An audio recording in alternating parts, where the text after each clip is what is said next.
him, just mentoring and coaching and teaching him.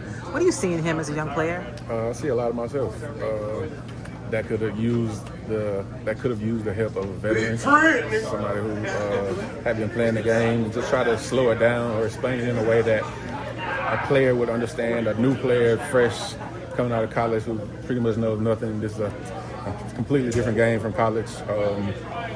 Just try to teach it in a way that he will understand, that the coaches may not be able to relate to him.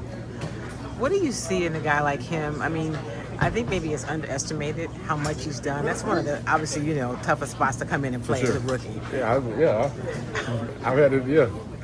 When you think about it, what do you think about what do you recall from when you were in that spot?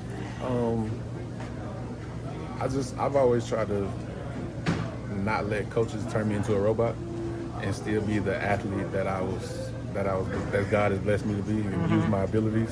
Because being a robot, like, you gotta make the game like your game. You know what I mean? You gotta feel it in a way that only you can, and you gotta do what works for you. You know what I mean? Like, coaches coach, players play. So, like, yeah, when they coaching, you take the meat and lead it on. But at the end of the day, like, they're not out there blocking people like Daniil, which it ain't many of them, but still, Right, like, right. that's you know what I mean? Like, Yeah. that's a hard day's work. So for you to come in last week without having played in a game yet this season, how did you feel, and how have you felt this week after that? That's my first game in a year and 2 months. Yeah. Coming off an injury. It felt pretty good. It wasn't really up to my standards, honestly, but it was a decent showing for my first showing, and I think it was promising. Showed some promise and a lot to build off there. So you feeling after that play, your body feels good? You're looking forward to building on that? Mm-hmm.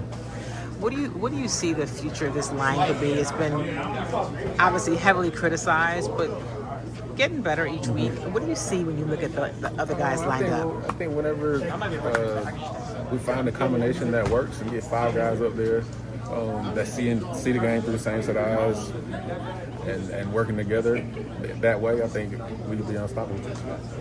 And then this week, what did you see from Davis Mills in his first kind of stepping in as a starter for a while? He took the reins and led us to the promised land. I mean, it was a huge win. We needed it. And I think it was a huge team win. I think we all played in all phases of the game. And we came together and really put one together, especially late there in the fourth quarter. Like, that was, if we could only start faster, that would, you know what I mean? Yeah. It wouldn't be so hard at the end. But it was fun, though. Yeah. To say the least. MW, right? Cool. Thank you. Yes, man.